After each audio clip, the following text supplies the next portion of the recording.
Pedírtelo, querido Rafa, a entender la gran derrota de la ultraderecha. Ya ves que oficialmente no alcanza las firmas requeridas para participar en el día de elecciones Eduardo Verástegui. Sí. En momentos en que Argentina tiene a su Milei, Brasil ya ha tenido a su Bolsonaro, México dice no. Pero ¿qué significa esto?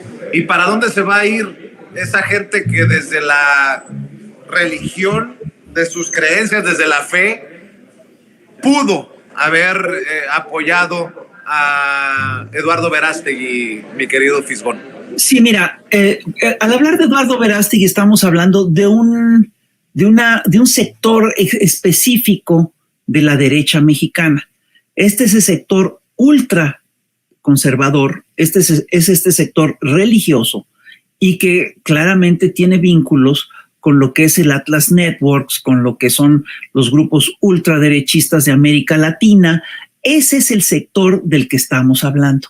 Ese sector de manera natural tenderá a irse pues, con lo que queda del PAN, con lo que son los votos del PAN. Sería muy difícil que viraran hacia la izquierda, porque ellos sí definitivamente ponen por delante en su agenda todo lo que son lo que ellos llaman el derecho a la vida, en fin, ¿no? Es decir, son despenalización del aborto, antiderechos de los homosexuales, derechos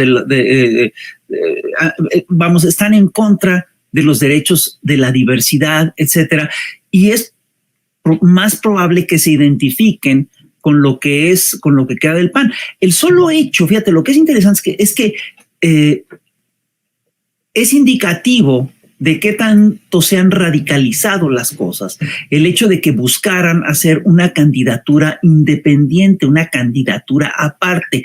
Esto sí habla de una ruptura con el Partido Acción Nacional, con esta derecha que ahora parece aliada con el PRI, ahora parece aliada con el PRD. Y sí te habla, es decir, esta derrota de Verástegui sí te habla del hecho de que esta derecha radical mexicana lleva años sin tener una fuerte representación en nuestro país. Verástegui solo se quedó, es decir, no tuvo ni siquiera el 15% de las firmas que necesitaba para acreditar su candidatura. Es una derrota muy seria, es una derrota muy importante. Esto básicamente quiere decir que fue una recopilación, digamos, parroquial que no fue lo suficientemente sólida. Y sí te habla básicamente de cómo esta derecha ultra radical, católica, religiosa, es marginal hoy en día en nuestro país. Y esto tiene varias explicaciones históricas. La primera explicación histórica, pues, es que fue la revolución liberal del siglo XIX. Ahí esta derecha tenía una fuerza muy importante, echó todo lo que pudo, echó toda la carne al asador, provocó una guerra civil muy importante, que es la Guerra de los 3 años, invitó a los franceses para propiciar una intervención extranjera y aún así salió derrotada incluso en lo militar.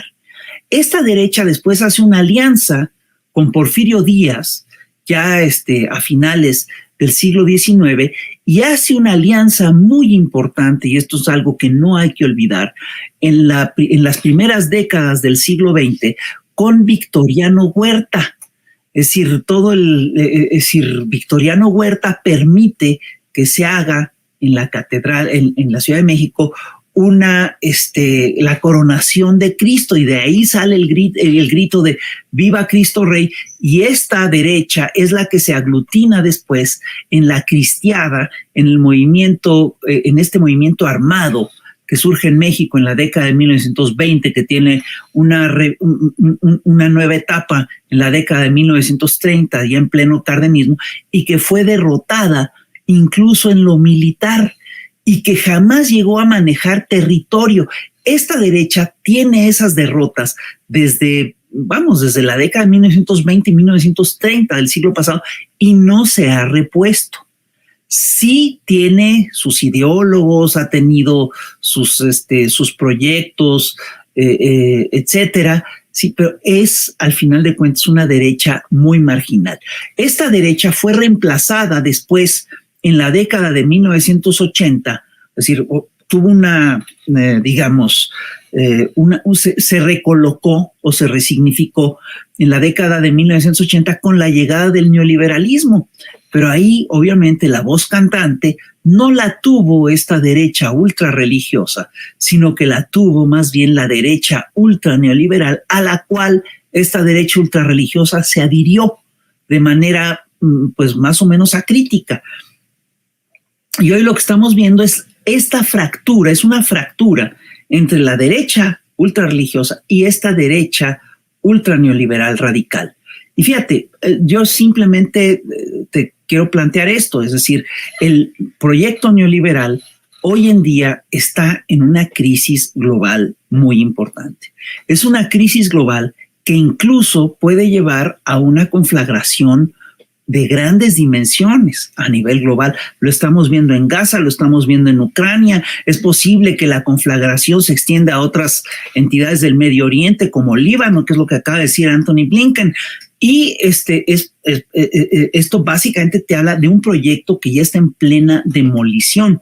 Y las alternativas que encuentra esta ultraderecha neoliberal, sí, son del corte de Milei. Son alternativas de una ultraderecha neoliberal, ya se dice anarquista, pero es en realidad una ultraderecha, digamos, represiva y que piensa dejar todo en las lógicas del libre mercado y que ya son proyectos claramente antipopulares y claramente son proyectos de remate, ¿no? Lo que está haciendo Milei es que está rematando lo que rescató el kirchnerismo de la nación argentina después de las experiencias neoliberales, ¿no? Y está colocando a la población en una situación de emergencia que es verdaderamente inaceptable, que es verdaderamente invivible, ¿no? Es decir, subió el dólar de inmediato, se multiplicó por varias veces el peso, entraron en paro miles de personas, cerró ministerios, es decir, es ya un proyecto claramente distópico y es un proyecto pues poco humanitario, es un proyecto que olvida a la gente, sí, es un proyecto nada humanista y que lo centra todo en las lógicas del libre mercado. Es una crueldad lo que nos ofrecen ahora estos señores. Pues qué importante escuchar tu análisis, mi querido Rafa. Para cerrar, algún